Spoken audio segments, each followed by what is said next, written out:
Welcome back to the show. I am delighted to have Lakeith Jones here in the studio.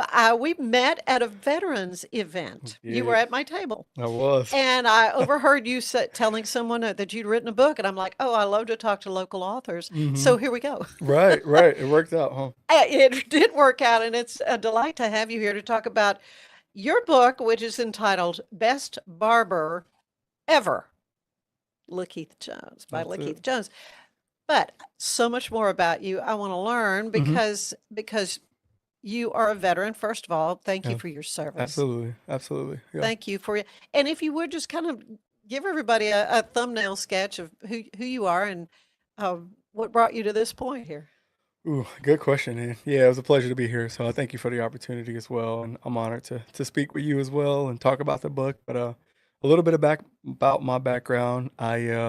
I'm the oldest of four. I was born and raised in Chicago, Illinois, and yeah, life was just hectic growing up. So when most teenagers don't know what to do, you either go to a junior college or go to the workforce or you join the military. And Uh-huh.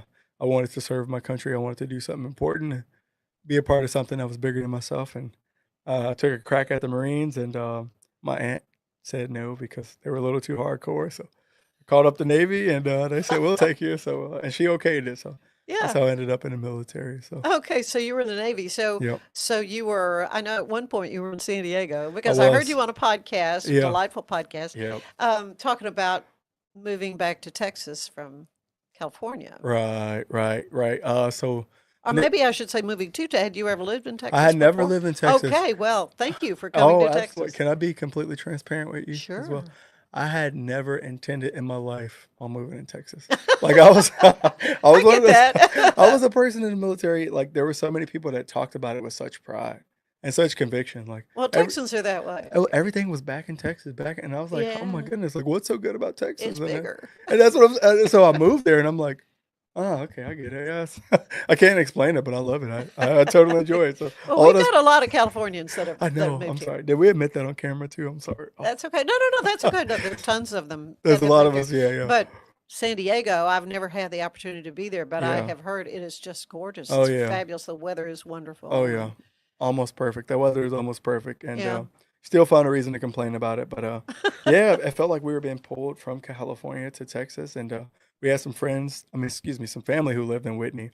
Our Okay. sister had married a guy from Whitney, and that was the only place that That we is know to move. beautiful. It's been great. Whitney's pretty, yeah. Yeah, we're proud of our little tiny town, and we like it. So So how long have you been here?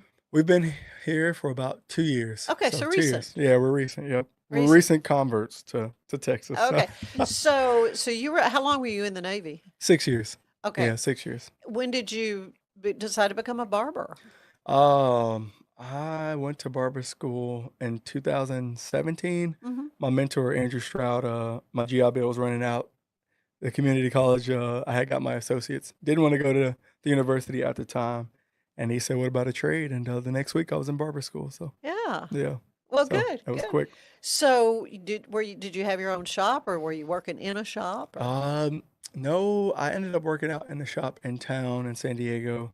And then just coming from that military background, you kind of know they're going to take care of their people. So quickly, I applied for a job to cut on the military base, and Mhm. I ended up cutting on the military base. And most of Okay. those stories took place on a military base. So Okay. Well, and then, it's great because you have a commonality, obviously, exactly. with Yep. what you as a barber, I Yep. presume it was just guys you were mostly, You get or a just mixed some bag. women like to have a Yeah. barber cut their hair. Primarily, you get as the men, but you get the occasional lady or young girl that comes in, and there's actually a really horrific story about me messing up a little girl's hair that haunts me to this day, and it's still every time I bring it up, it hurts my heart. But Oh, it's no. a wonderful But ending. hair grows. It does. Thank you, That's thank the you. Right, thing. redemption, right, redemption. So, but it still hurts. It still stings. So. Okay, so what inspired you then to write this book? Hmm. And then I have to know best barber ever. So tell me about the title. Right, great question. Clients for sure. Clients. I think they got to be a captive audience, a captive audience as well as I at what was taking place in the chair. Like at some point we felt like it was magic. It was like my goodness, like I was in a one person barbershop and every 2 weeks it was like a one-on-one that we got to meet and connect and talk. And finally, one of my clients kind of turned around. He looked at me. He's like, "You get so much that happens in this barbershop. Like, you need to record this and write it down and turn it into a book." And it's like, wow, that's a lovely idea. Like, I'm not much of a writer, but I've never written a book before, but I'll give it a shot. And Yeah. that's how it came about. And then the title, Best Barber Ever. Yeah, I am not the best barber ever, and there's no real way to quantify that. Like, who can call themselves the best barber ever? But Well, I mean, really. exactly. So, So my case for the best barber ever is that God actually knows every strand of hair on our heads, and yes, it's important to Him. they're So numbered. they're numbered. Thank you. Yeah. And that was the title. Like, some of it is an introduction to the work that He's done Yeah. So, through. so you're talking about God being the best Exactly. He barber is ever. right, not me, not me. Okay. Yeah, not myself. So. Yeah, well, it says to everyone in my chair, past, present, and future, to God be the glory in loving memory of Melody Rendon and Morris Akers. Yeah, So tell me yeah. about them. Yeah, those were actually two neighbors. Like the one to my left and the one to my right. Oddly enough, Morris helped us buy our first home. We were living in a neighborhood, and our good friends Ben and Heather McCoy were letting us house sit for them for a while as we saved up for a house. Incredible story there. And Morris and his wife Jeannie was just like, "Hey, we want you to stay in this neighborhood." So there Yeah. was a friend of theirs that was going to sell a home, and they walked down the street and told him, "Hey, we think you should sell this house to the Joneses." And we ended up buying that house, and I cut Morris's hair for about 2 years, and he liked to have a glass of Gentleman's Jack, and at the time I was still drinking, so we would have Jack, and I would cut his hair, and it was a great experience. And Yeah. so A bonding. we had a great bond. Yeah. Yeah. He called it Tuesdays with Maury, so from the old book I place. got it. Yeah, I Yeah. got it. And he ended up passing, and then Melody as well. She was a young lady who was about 14 years old that Mm. got cancer, and I was a realtor for about a year, and we ended up selling that house to them.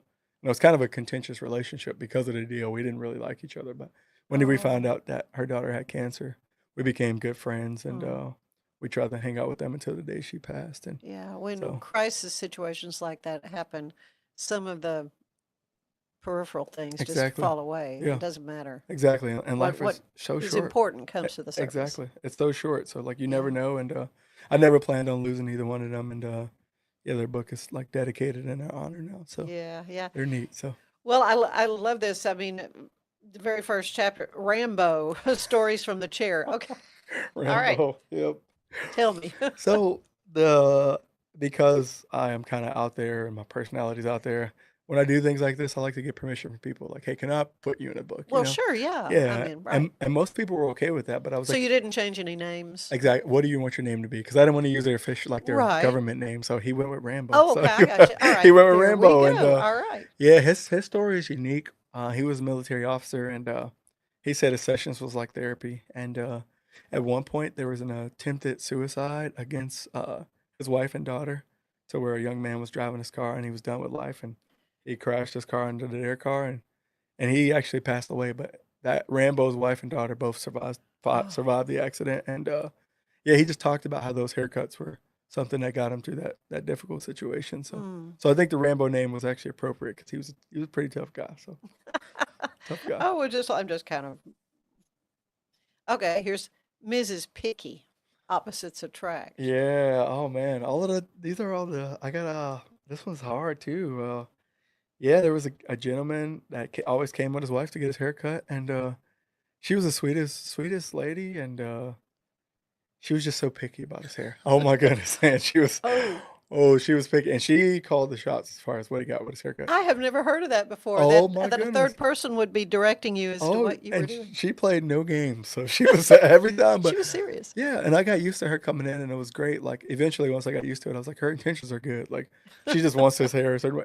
He didn't have that much hair either, so I was like, it's hard to be picky. But yeah, one day I ran into him, and he just didn't look like himself, and yeah, she passed away as well, Oh, and yeah, I missed that picky client. I did. I missed having yeah. her there, and so we said Miss Picky. So Yeah. yeah. Yeah. Okay. So now tell me about the little girl whose hair you messed up. Okay. Oh, okay. Thank you. That's a funny one right there. That's little bangs, little bangs. There was a mom, a sweet mom with two daughters who came into the barbershop, And she walked past several times, and we made eye contact and, exchanged formalities and said hello, and, so finally she walked in, she's like, "Hey, my daughter really wants bangs.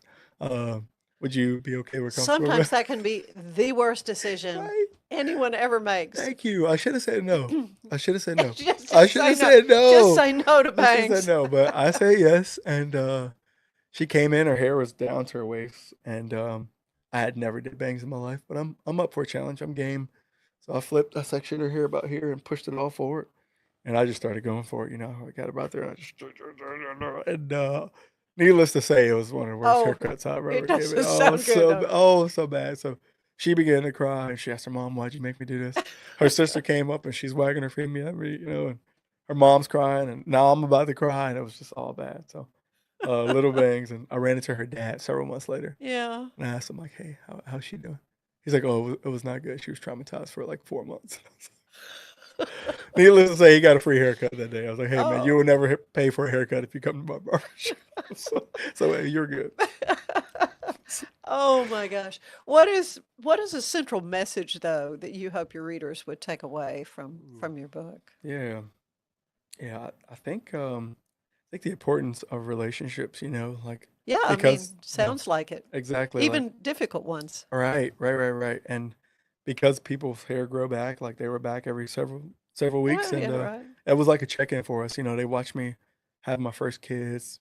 Excuse me, get married first, and then have my first kids, and Okay, then there you go. buy our home, and like some of those clients were with me for years. So I think the importance of relationships, and there's a verse that says that men's not meant to be alone, and I don't think that's just in an intimate way. Like I think that people need community, and whether it's your hairdresser or your barber or your mail person, like you can have that community, and it can strengthen your relationship with each other, and then of course with the Lord. So, No, I really think that is true when it comes to, in my case, hairdressers. hmm That if you need to change for whatever reason, right. it's like breaking up with a boyfriend or something. It's You like, nailed it, and you nailed I it. mean, it really is. Oh And yeah, oh yeah. I've always felt, like I would not just stop going to him and, Right, because right, then I'm thinking, well, they're always wondering, well, was it something I did or what? Anyway, right, I don't know. right. It really is an interesting Oh, relationship. it's an interesting dynamic for sure, and Yeah. your hair looks really nice, by the way. So You're okay, very kind. You're very you kind. I can't just help but had it to. done not too long Okay, ago, yeah, you but can't help but to notice hair once you're in that industry. But you're right. Like it is a special bond, and it's not too many people you're going to trust with that, with your hair or whatever it is. So right. eventually, once you find somebody you trust, you kind of stick with that person. And I'm Mhm. not saying that there's no room to change or to grab a different hair person, but there is a special connection you have with that person. And then with ladies, it does seem like their hair is linked uh to hardships or whatever they're going through. Like the first thing that's gonna get changed is their hair. They're gonna take it out on their hair. So No, you're right. You're yeah, right. There's something about just change it yeah, up. just Just say, color it, and cut every it. time I go, I think, well, maybe I should just cut it back, to the anchor bob is what I Yep. called it when I was anchoring on television. The Oh, anchor okay. ladies always They had an anchor had a bob, huh? bob. It was just a plain Yeah, thing. yeah. And for a while, I did the and bangs that were not a good That look. was And right, right. we'd have consultants that would say, "Oh, you shouldn't have your hair that way. Your face needs to be open Ah, okay. so you communicate and they see Mhm, your eyes and all that." I mhm. mean, it's all pretty scientific, Right, really, no, the there's a way method to the all that madness, does. yeah. And then it seemed like all of a sudden, all the women that you see on television now have this long Yeah, hair. yeah, yeah. Have you noticed that the mullets are coming back? Like, the Oh mullets are back. gosh. The man buns were in for a little bit, like, What is it? it Business in just the front keeps and a party in there the you back? go, it keeps revolving, you think these haircuts are gonna die and go Yeah. away, so Yeah. they just keep coming back, so Yeah. Well, I mean, if folks watch this show, they see in the open, I had a real short time with that. I did the Oh, bangs you thing did the again. bangs, Oh yeah, okay. and you see it's like, oh, That's where did cool. that come from? But it's kind of like I enjoyed it, was fine, but Right. then kind of as soon as I could grow them out, they were gone. They were So, gone? Yeah, yeah, the second part of that little bang story was that the next time I cut bangs was my little daughter, Avery, and, she let me cut her bangs, and it was perfect. They came out okay. perfect, and we had a good time, and she laughed, and, that was my redemption, so she's got Okay, a chapter. so you're not opposed to bangs. Right, right, right, You right. will. I Yeah. think the term is fringe. Fringe, People have okay, that. got We're it. going to call it I like fringe in it, my I book. like it. Um, so who did you write the book for? Is it for aspiring barbers Oh, that's a good question, or, your yeah, yeah. client? I mean, you said your clients really kind of Right, encouraged you to do it. right, right. I mean, I would say the general audience is anyone, but I would say it's more catered to people who don't believe in God, because I think that I'm not saying that this book is gonna, be the reason that people come to know him, but just it's hard to deny that he's the best after reading something like that and just hearing these stories. Like, I mean, maybe 38 different stories of just there was no coincidences, and I mean, so many timely things that happen. So I would say that the main audience that is written to is that those who don't Yeah. believe, because I wasn't a believer my entire life. Like there was a long time where I lived on the other side where I was like, "Oh, And there turn me is off from that." so much more I want to know Yeah. about your faith Mhm. journey Mhm. because I think there was like an incident that kind of brought you back Yeah. to walking with the Lord. So we want to Right. talk about that. But first, we're going to take a break. I Perfect. want to tell you that today's show is brought to you by the Wild Watusi Boutique in Hewitt. Please check them out. Stay with us. There's more of the show ahead.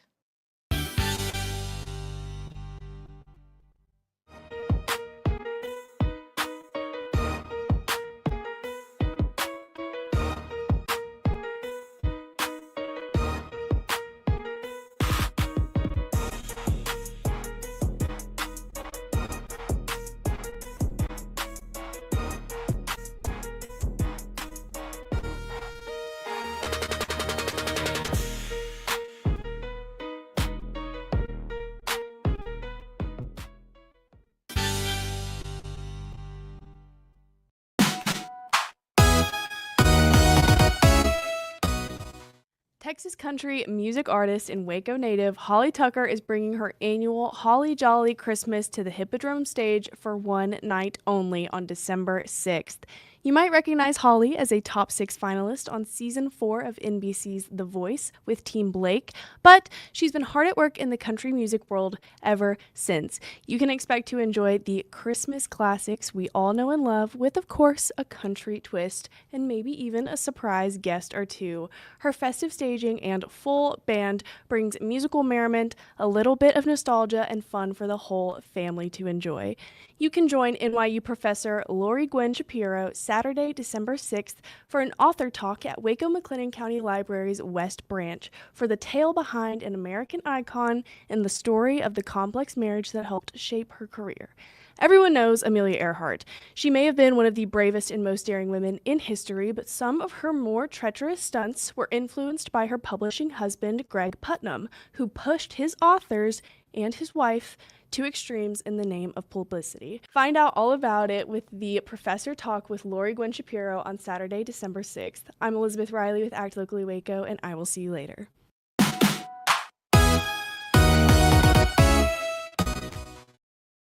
And we're back with Lakeith Jones, who is the author of the best Barber ever, Stories from the Chair. Yep. And I don't think I've ever read a Mhm. book by someone who is a barber by Right. trade. Are you still working as a barber? I am a part-time barber right now. I work at TSTC full time, and Mhm.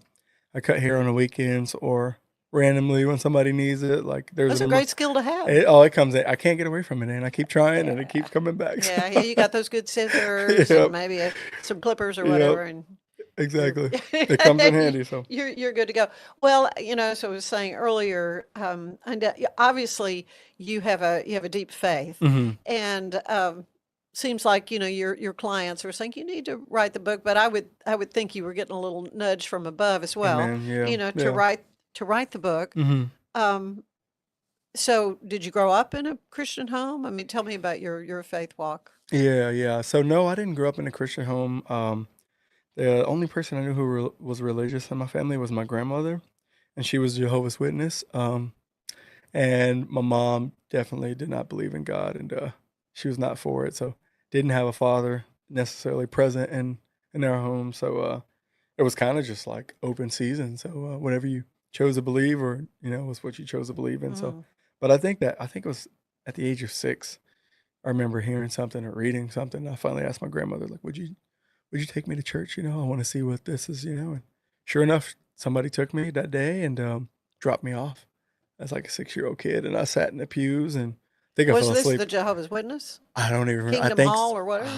no, it was just a regular Okay. church, so Okay. like a little Baptist church, and Okay. I fell asleep during the service, but I just remember like being there and it feeling good. And Yeah. I learned that you can like pray and talk to God. And I was like, wow, like that's cool. Like you can talk to, God. And A that was kind of childlike faith. Yeah. exactly. And that Yeah. was the genesis of me just having any interest in God. So, Oh, okay. yeah. So, grew up, joined the military. Were you around other Christians that maybe influenced you? Yeah. At that time, I was influenced by anybody who would influence me. So, which can be a bad thing. And Yeah. I would say at that point, I was independent. I was making money. I was out of Chicago. No more bad neighborhoods. No more, poverty. So, I kind of felt like, hey, I don't need God anymore. I don't Kind need of religion. bulletproof. It's like, yeah, I'm like, and there was a pretty convincing atheist who challenged some things of a young lady who was a Christian, and it's like, yeah, I think I agree with that guy. So literally, I walked away, and that was it. Like Hmm. for the first 5 years in the military, I considered myself either agnostic or an atheist, and you do your dog tags just in case I was something going to say happens. they'll ask you, Yeah, yeah, what religion or whatever. and I put no preference. Okay. So like I was willing to die, like with my dog tag saying like Mm. no preference. I didn't care. So I got a pretty hard heart against God and against faith. So So what changed? well, he Something did. yeah, he broke me down. He broke me down. You get to living for the weekend and kind of living a fast life and doing things that you always say, I'll never do this. I'll never do these things. And then you find yourself doing them and then encouraging others to do them, and then surprised when they're not doing them. And it just leaves you so empty. And I remember hitting a pretty low point and thinking that I wanted to be famous and maybe that would bring me some fulfillment. And I actually got to go on a helicopter ride with Rihanna, the Really? singer and the Yeah. artist. And How did that happen? oh man, that was there was a best friend of mine who had the flight. They were doing the movie Battleship, and they all came out to Japan. The whole cast, Mm-hmm. Brooklyn Deckler, and everybody else. And So you were in Japan I was at in the time. Japan. Okay. Yeah, Stationed. stationed in Right. Japan. Yes, yep. Okay. And his girlfriend at the time told him that she didn't want him to take the flight with them.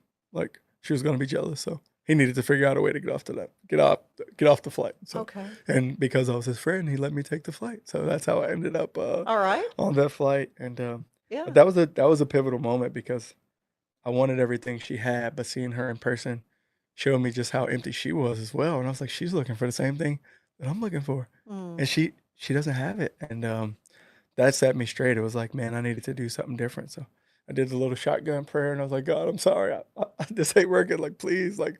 And what he did was he sent the only other black rescue swimmer at the time to my bed to talk to me like that night, right after that prayer. And he asked me basic questions, and I couldn't answer him. He's like, "Dude, you ever read the Bible?" I was like, "No, I thought other people were like, I don't read the Bible." He's like, "Dude, you got to start reading it."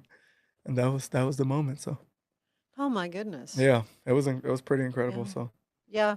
Well, it shows the power of that human connection right, right, with sharing. right. Well said. Yeah, yeah. And I remember when people first told me about this gentleman that he was coming on a boat, and they were shaking my hand, congratulations. And I was like, what? It's like, you're not alone anymore. There's another like black rescue swimmer.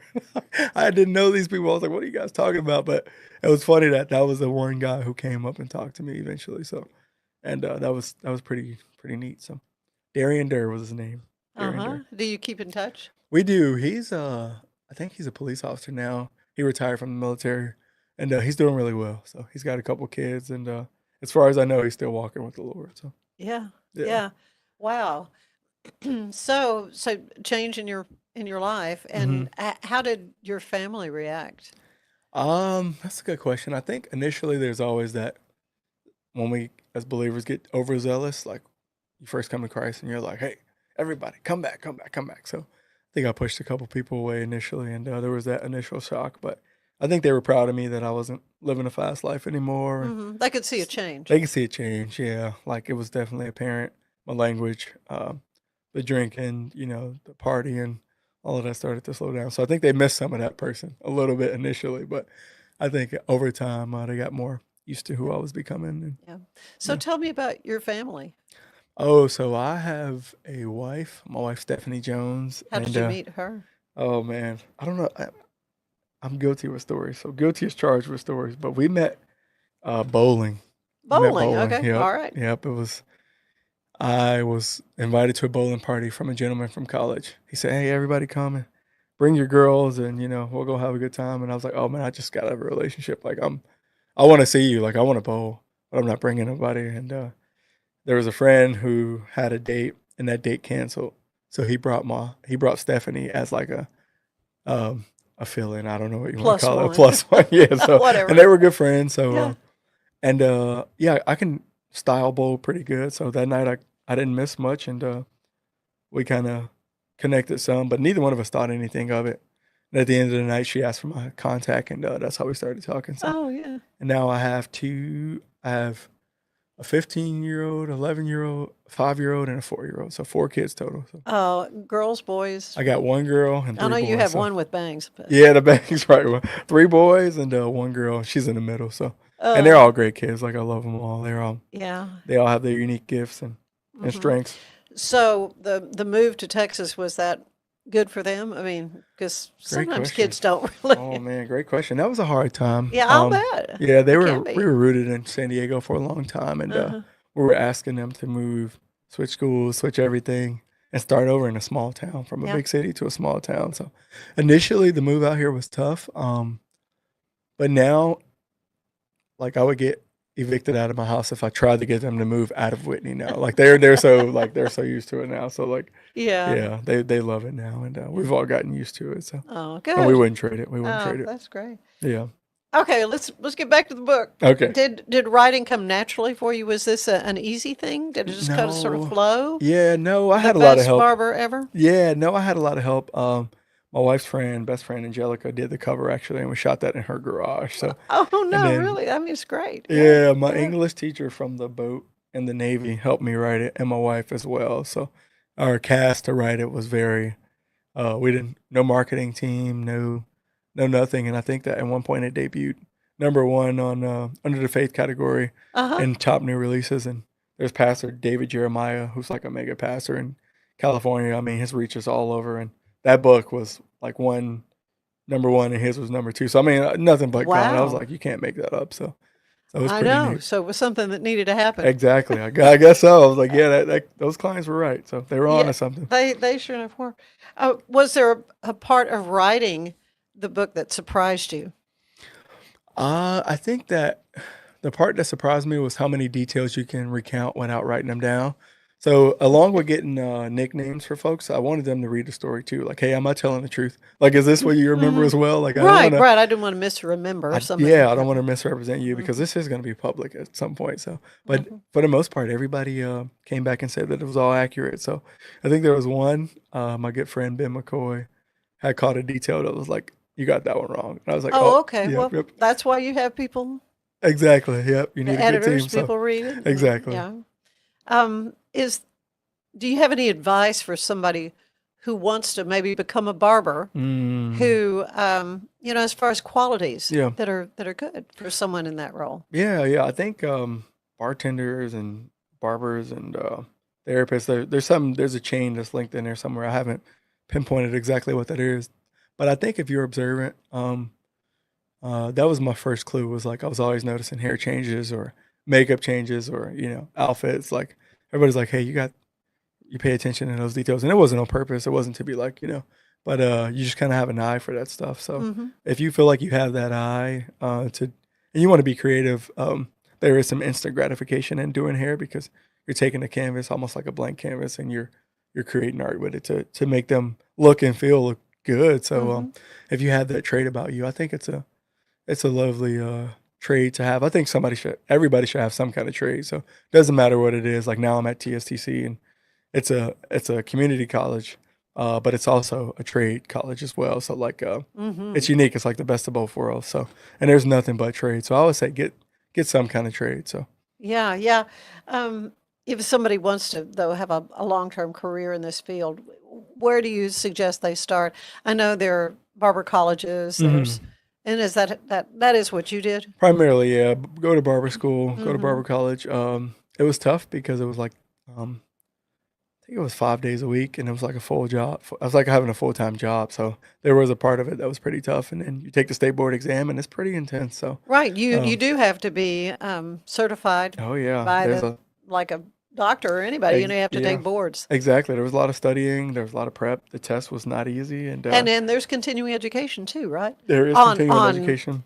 making sure their instruments are clean and all that kind of stuff. Exactly. You have to renew your license every 2 years, I want to say, and Yeah. you have to do. I think there's several hours of continuing education, and it's good for you. It keeps you sharp. But it is a good trade. I do like it a lot. So. Do you have plans for more writing projects in the future? Great question. Yeah, I'm busted. Yes, yes. I thought about doing a part 2 of Best Barber Ever, Uh-huh. and instead of stories from the chair, I figured I would open it up and say stories from everywhere. So different barbers, different backgrounds, different trades, and kind of compile them that way. So a big critique I got out of the book was that they wanted more details, more. So this time around, I'm gonna take my time and try to add a little bit more meat to it. Yeah. So. Yeah. So your writing project in general, what's next for Lakeith? Yeah, I don't know. I'm a person who enjoys so many things, as my wife would tell you. So some of my problem is just trying to choose a couple of things and stick to it. But I'll tell you this: at one point in my life, I felt like God wanted me to learn how to juggle. So like literally juggle. So I got on YouTube and I learned how to juggle, and Yeah. that hasn't stopped yet. Like I still want to do multiple things, and I'm not sure exactly where it's gonna land. But I like my job. We like Whitney. I would love to open up a business of some sorts one day and then write more books. So I do love to be active as well. So that's a fun one. But Yeah, I and need you to got growing family, and so grow in they family. keep you on the go. Exactly. A lot of sports, Yeah. a lot of things that they like to do as well. So Yeah. so yeah, we feel incredibly blessed. So I don't know what the next step is, but I'm looking forward to it. So Yeah. Well, I like to end these little visits with a questionnaire similar to the one the late great James Lipton used on Inside the Actor Studio. So it's my take on this. So I'll Okay. ask you, you are a wordsmith. What is your favorite word? And just period, just across the board. Yeah. Mm, maybe one that my supervisor just I asked him to write down my strengths and weaknesses, 5 strengths, 5 weaknesses. And one of the words that he came up with was I think it was philomath, which is like you're a person who enjoys to learn new things. So whether it's a craft or a trade or Yeah. a skill, like he's like, you just have that. So that's quickly become one of my favorite words. So Well, that's a good word. yeah, That's a new one for me. yeah. What about a least favorite word? Oh man, least favorite word. Um, maybe I don't know if there's a good antonym to ownership, but I think there's something about not taking accountability or something like even in myself when I'm not able to own up to my mistakes or just to make excuses or whatever. Like I think there's something in there that kind of bothers me. So like I don't want to pull an Adam, and be like, oh, it was the woman you gave me, God, and then Adam, she's pointing at the snake. It's It was her the snake. fault. So Yeah, I call it a everybody's fault. flamethrower. Everybody's breaking out a flamethrower, Yeah, So yeah, instead of the buck stopping here. exactly, kind of thing. exactly. Okay. So All right, maybe that's good. excuses, maybe excuses. Yeah. Yeah. What turns you on creatively, spiritually, or emotionally?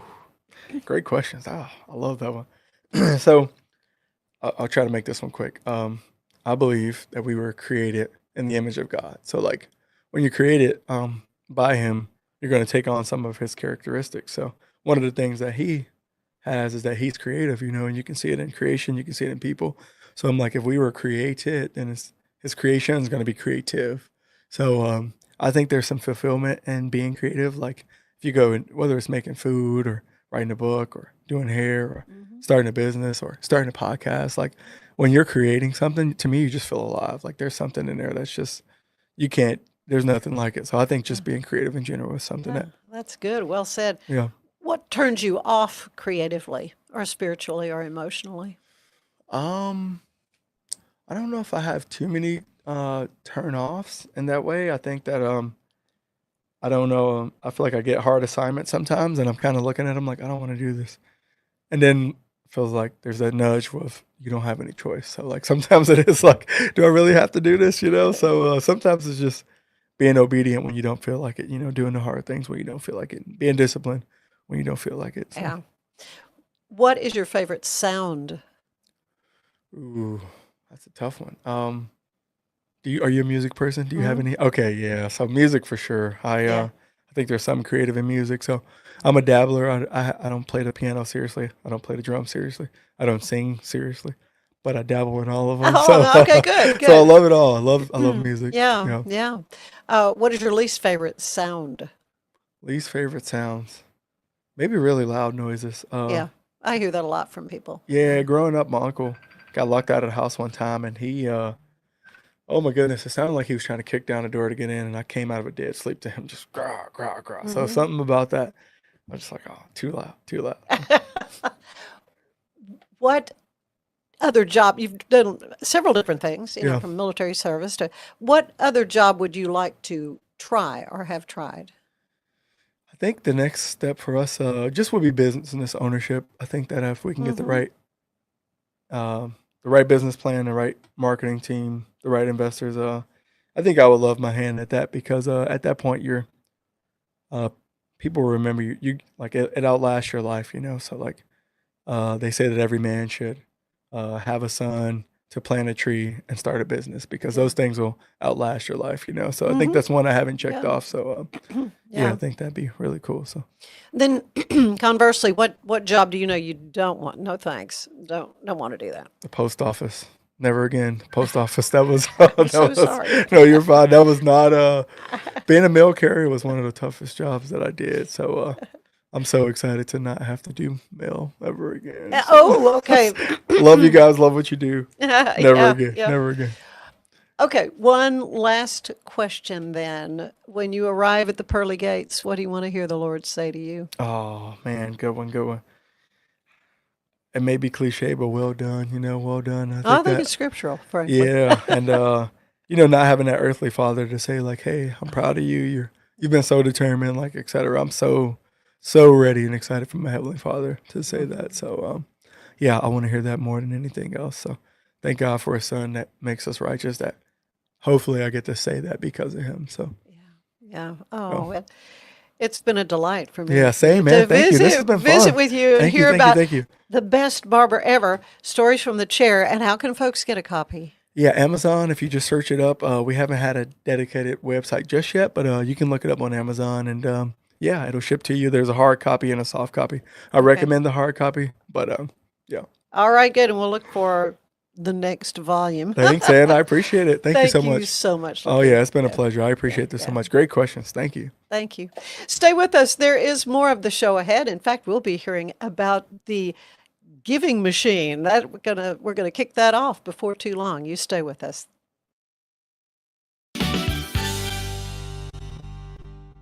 A big thank you to our sponsor, Fox & Co. Bakery. Check them out for delicious baked goods and your catering needs. Serving Central Texas since 1889, TFNB Your Bank for Life takes pride in being more than a bank.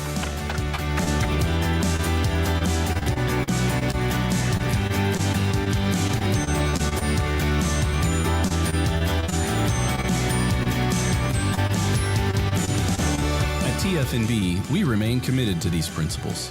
If you value them too, come join us. TFNB, Your Bank for Life.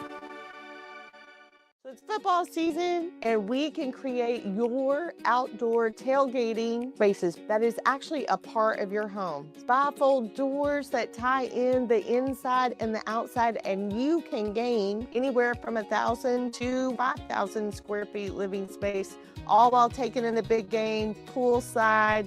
Call us at Gathering Kitchen and Bath, where we can create your unique tailgating space. Hey Waco, meet your new favorite email. It's called the Waco Buzz, the local newsletter that skips crime and chaos and gets straight to the good stuff. New restaurants, hidden gems, weekend events, and stories that make you proud to call Waco home. It's quick, free, and written by people who love Waco as much as you do. Join thousands of neighbors who already start their mornings with the Waco Buzz at thewacobuzz.com.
And welcome back to the show. This is the most joyous time of the year, talking about the Christmas season, and it is a time of giving. And that's what we're going to talk about right now. We're going to talk about a brand new effort in Waco, and it is called the Light the World Giving Machine at Spice Village. So it's a delight to welcome back to the show Michael Flynn and Andrea Eliason. Close. Eliason. Eliason. And Andrea is the volunteer coordinator for this. Michael, you and your wife kind of got the whole thing going. And it's good to have Cammie Clements here with us. Hi, Cammie, nice to meet you. It's good to welcome you to the show. And you're kind of an activities coordinator. That's this right. is a major effort Very much. to bring this beautiful, gigantic vending machine to Spice Village. And this is a way for local folks to easily give to some amazing local charities. Yes. Wonderful opportunity. We'll have Friends for Life in the machine. They'll have items in the machine, as well as the Advocacy Center for Crime Victims and Children, as well as Ronald McDonald House and CARE International. We will have a Special Olympics in there, and also Wreaths for Vets. So many great efforts. And, and what's neat about this is that it's all in one spot. And as you want to think about doing your Christmas giving, bring the kids, bring the whole family, because there's activities and all kinds of things that people can participate in. Mm-hmm. But before we get to that, the actual kickoff for the machine is the 10th of December. So let's talk about that. Cammie, why don't you talk about it? Well, it's at 10:30 in the morning on December 10th, and it's going to be at Spice Village. And there's just going to be a ton of fun. We are actually going to cut a ribbon. So there's going to be an actual ribbon cutting, and we're going to have Santa there, and there are going to be activities for the kids. I've made a bingo game, a giving machine bingo game. So there are plenty of opportunities to have fun. We're going to have some entertainment there. And we have am I allowed to say? Sure. Yeah, we're having a surprise singing guest who's going to be singing for about an hour. I'm going to let Michael say who it is, though. So. Yeah. So later on, about an hour or so after the actual ribbon cutting, we'll have Jershika Maple, who was a finalist. I love her. I've had Yes. her on the show before. Yes. Oh, I haven't heard Jessica sing in a while, but oh my goodness, she's an amazing vocalist. She's coming at 1:00. So it's going to be, it's just going to be a lot of fun. And there are going to be first donors that are going to be invited to go up and make their first donation out of the giving machine. And it's just such a wonderful way to give something specific rather than just a dollar amount. You know that you're going to give someone a warm meal. You're going to give someone Special Olympic training. It's a really wonderful initiative. Yeah. Andrea, now as a volunteer coordinator, this is it's a manned booth. I mean, there are Yes. people there all the time. Let's talk a little bit about that. Yeah, so the purpose of the Giving Machine isn't just a fundraiser, it is to bring people together. And that is the reason why there are people there. It is for hearts in the community to connect. So there will be people there, but not in a salesmanship type of thing. They're just there to help, and there will also be activities that are there, but there will be people there with, you could ask them any question you want, volunteers. So they may have to ask someone else to answer the question too, but yeah, just a bunch of friendly faces and a good experience for the whole family as far as children really putting a good emphasis on Christmas and service. And Well, and that's what we want to teach our kids, that really the joy of the season is giving to others. And that's, of course, the name of this. Describe the machine for folks, though, as it may be a little difficult for some to still wrap their head around. How is a giving machine going to help give a goat to someone?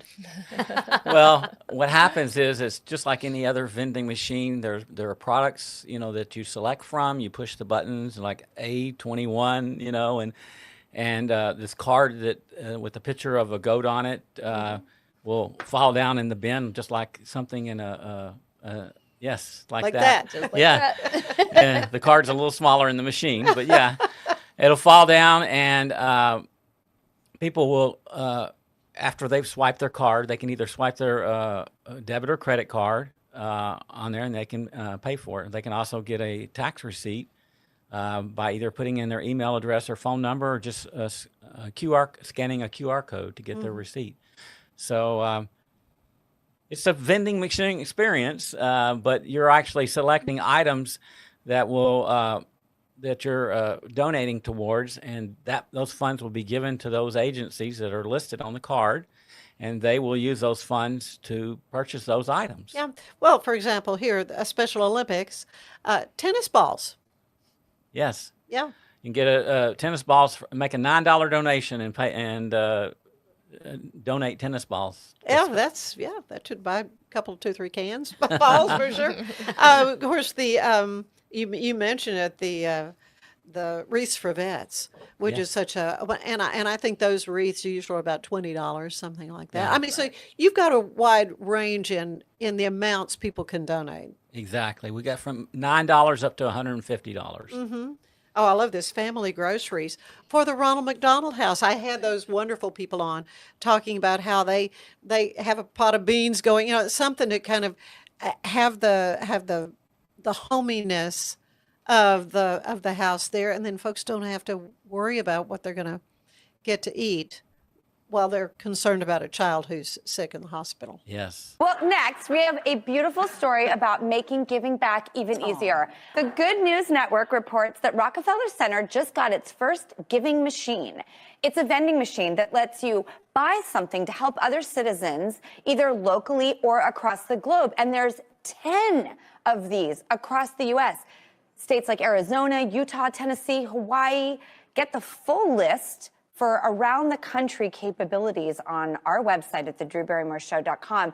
And this is so interesting. Inside the vending machine, you can buy everything from gloves and socks to chickens and goats for people, which is very important, for food, bartering, you name it, polio vaccines for kids, Passover meals. It's beautifully curated, elegantly designed, and is just something, for everyone all around the planet. And I'm very happy to see something like this taking place. It's beautiful. And they've raised millions and millions of dollars worth of things for people. My dad would tell a story when he was growing up. He was really poor growing up, and they didn't have Christmas. And on Christmas Eve, the church showed up with some presents. And every Christmas, he would talk about what that meant. And anybody who's ever been in need, I didn't grow up wealthy either. We know what this means when you can't provide for yourself. The fact that we can come together as humanity when we need it most, this is brilliant. Thank you for making this. Brilliant. Also, sometimes you don't exactly know where to go or what to do. And these machines have generated $6.2 million in revenue and gifts for people. And they help groups like UNICEF, the Actors Fund, the UNHCR, the UN Refugee Agency. I'm just, I've always wanted philanthropy to be easier and more accessible for people. I'm going to go to Rockefeller Center and go with the girls. And the fact that this is around the country too, and not just in coastal cities, but like all over the place. More. More. Well done. Yeah. Okay. So there are just so many fun things. Like Friends for Life, of course, Inez Russell, one of my favorite people in the entire world. And so you can basically buy a lap blanket Right. for, as part of their. I believe the price point on that was $15 or something That one like that. stood out to me too, because previously when asked what is the best thing that somebody could get, and she said something that would keep them warm. And that resonated with me because I hate the cold. Right. And so just the personal, I'm like, lap blankets, that's what I'm going to donate. Yeah. Yeah. And of course, as folks get older, their blood gets thinner. And it seems that's why the nursing homes are always so hot, because they tend to feel the cool more. And a stuffed animal. You can buy a stuffed animal for a child at the advocacy center. The things that these local agencies deal with all the time. And for us in our Christmas giving to be able to help them is just such a beautiful thing. So people want to know that 100% of what they give is going to the charity. Talk a little bit to that, Michael. Yes, so that's really important. So the Church of Jesus Christ of Latter-day Saints is covering all the operating expenses. So 100% of the donations will go to the charities that have items in the machine. And they've also agreed and signed a contract with us that they will that 90% of those proceeds will go towards the actual the items, and that they'll keep their overhead till 10% or less. Okay, well, and that's good. That's good to know. So there's just a wide range of things that people can purchase. Have you all done it before? I know there is a machine. I think it's coming here from Houston. Is that From right? Austin. Oh, Austin. Okay. It's in Austin already. And so this is just for a limited period of time. Let's talk about that. How long will it be available in Waco? It'll be here from the 10th through the 30th of December. Okay, so past Christmas. Yes. And those two machines are currently in Austin, and they had their kickoff last week. Okay, all right. And this is really just kind of an interesting brainchild that was come up with. I know there's a hashtag. I mean, you're kind of a media person, podcaster. I am, yes. So what does it mean to be able to, let people know what's happening? I love being able to get the word out there. I'm a fellow podcaster. I'm also a performer. And at the Austin Giving Machine last year, I sang for about an hour. Oh, gosh, and so I was just saying, come on over, see what you can give. It was after Christmas, so it felt a little harder to get people to come over. But I said, hey, we're all here. Have some fun. Go see what you can give and help people in need, because it's still the Christmas season. And so that was a really great thing. And to know that I could be a part of that was really beautiful, because you were talking about the stuffed toy. I have 4 children, and knowing that a child who is in trouble can have something to comfort them. I mean, my 11-year-old still sleeps with a stuffed animal so that she won't feel alone. And so that is just something that really stands out to me. And the other thing is, because I have 4 children, a lot of times the Christmas budget can be tight. So knowing that I can help by giving just a little, and at another time when I'm a little bit more farther ahead, that I can give a lot next time. And that's just really great to be able to do a little bit at a time. Andrea, are there hours of operation for this? Yeah, so it's going to be the Hours of Spice Village. Okay. So from 10 o'clock to 6. Okay, so, and you will have volunteers there. Yes, Throughout. the whole time. Yeah. So if somebody maybe wants to come and help out with the volunteering, how would they do that? If they wanted to be a volunteer, they could contact Michael, correct? Yes. I'll put them in touch with the volunteer coordinators. Yeah. Yes. Yeah.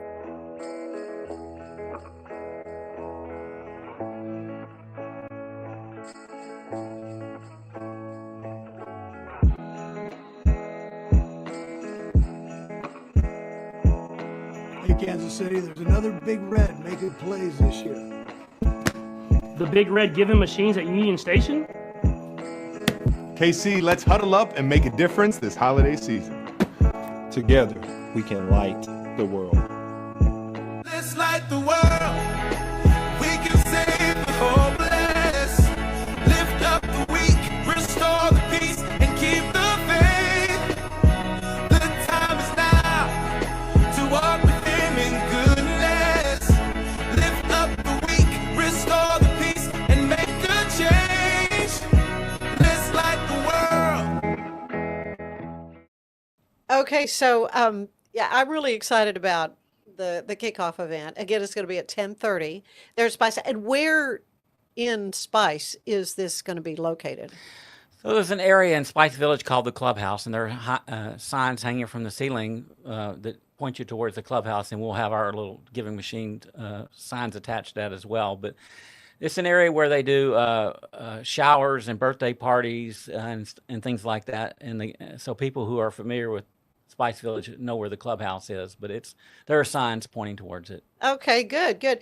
And again, that gets started at 10:30, and then at 1 o'clock, Jershika Maples will be singing. That is just amazing to hear about that. I'm happy to be there to kind of help with the MC duties and with the cutting of the ribbon. I mean, this is a real live kickoff event. Yes, we're very excited about it. Yeah, very good. And of course, there's no charge, obviously, for that. How did you go about selecting the agencies? Well, we first went to a website called Charity Navigator, where they have to have a score of at least 80 on there to be able to even be considered. And then we look at some other things to see what their overhead expenses are. And of course, we try to make sure we get a variety so there are a variety of items in the machine. So, you know, we select different ones. And so, yes, and then we just approach them. And I will have to say that they were all very excited to be approached. Oh, I know. They were thrilled. They were thrilled. To do that. And so we were very happy to have them. And we've been approached now by other people who hadn't heard about it and said, you know, hey, how can we be in there next year? Yeah, consider us. And I said, okay, well, you Yeah. know, you need to get your Charity Navigator score up to at least an 80, and then we can go from there. So I didn't know there was such a thing, but that's Yes. good. That's good to know because people do, you know, when they give to something, they want to know that the money is being well used, well spent, and you know, they're being good stewards of the funds that they're given. Yeah. Have you seen, I know you've seen one of these in action before. Yes. So just your thoughts about that. I mean, what did you notice about maybe the kids that were involved?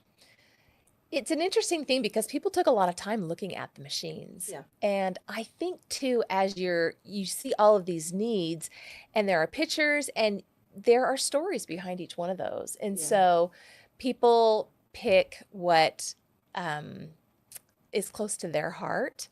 And they don't I never saw anyone just randomly like, oh, here I have money and I just want to spend it. Yeah, No, that right. people are really thoughtful about it. And it's actually a really sweet experience, especially because these are our neighbors. You know, 80% of it is local. And so you see the children buying toys and the moms buying groceries. Cammie was talking about a hot meal the other day, and we joked that it wouldn't be a salad; it had to be a hot meal. Good, you know? hearty, stick to your That's ribs right. meal. But it's personal. It is, and in that way, it turns hearts. I think and connects people. So it's a beautiful thing. Yeah. So what does the light the world? What does this giving machine mean to you, Cammie? Oh my goodness. Well, what we're trying to do is we're trying to fill the world with light. We're trying to let everyone know that they are loved and they are seen. And we're trying to let everyone feel the love of a higher power. Because when you feel alone, you're not really alone. And sometimes that's hard to remember, especially at Christmas if things are rough. And so this is a way to help people feel like they're not alone. And if we can do a little bit of that, and if we can do a little bit of bringing some hope and some light into their lives, then sign me up. Oh yeah. What about you, Michael? What is this whole effort meant to you? I know you've spent so much time, the planning of it. Oh, he's been working like We'll a get dog. your wife on next time you come back. Okay, I'll try to get her here. She was being camera shy. Yeah. So we've heard about it in the past. So we made a special effort last year because there wasn't one in Waco. We had no idea that we were going to be tagged to do it this year. But we went at Christmas time. We always spend time with our kids and grandkids. We have 16 grandkids and 6 kids, and so we rented a house down near Lake Conroe, near the Woodlands, where there was a giving machine last year, and we took our kids and grandkids to have an experience there. And it was a learning experience for some. I remember our grandson who was like, "Yes, I want a pair of tennis shoes," and it's like, he it's thought not it free." was buying for him. Yeah, he thought he was buying it for himself. Yeah, it was a vending machine to get him a pair of shoes. And so I he could see initially that. walked away from the machine when he He's realized gonna it wasn't for him. But then he came back, he caught the spirit of it, and he participated. But okay. it was a great experience. And Yeah. my wife has been to the giving machine in Austin last year. And then actually she was in Las Vegas last week and went to the one in Las Vegas. Yeah, so they're really all over the country. A Right. total of how many? Do you So know? they're going to be 126 this Oh, year wow. in like 21 different countries. So Michael, like that's 33 awesome. states. Yeah. And so anyway, there's And on every continent except Antarctica. Okay. Oh man, that really is it's beautiful to see how this is embodying the Christmas spirit, though, Absolutely. right? Andrea? Yeah, absolutely. And it's exactly what you want as a parent, and just that connection. Because I think when you are in a situation that you can give, if you are in a situation that you ever need to receive, you recognize the love that goes into that. Yeah. Well, this is exciting, and I'm so happy you could come back on the show and talk about it. Again, as we're getting closer to the kickoff, again, the particulars on the kickoff are on the 10th of December Yes, at ma'am. 10:30 in the morning at Spice Village. Yes. You'll find the group.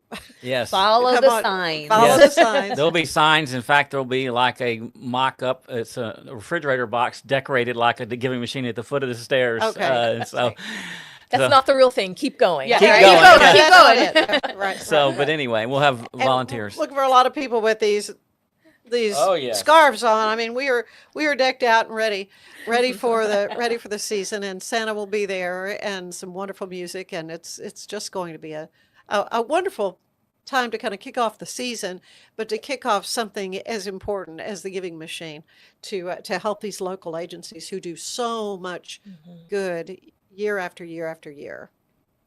Yes. Thank you. Thank you for Thank having you us. for having us. Being here, Yeah. this has been great. Nice to meet you, Yes, Kimmy. so lovely to glad meet to have you. you. You need to come back and sing. Oh, And, hey, you want me? and- I'll come. And Michael, good to see you and Andrea again. Thank you well. so much. All right. Well, we'll see you there on the 10th. Stay with us. There is more of the show ahead. Hey Waco, we're coming to you live from the Wacoan office, and it's time for Waco Weekend with Debbie. And Jenna, we're rolling into a festive weekend filled with holiday shows, tree lightings, and winter magic across town.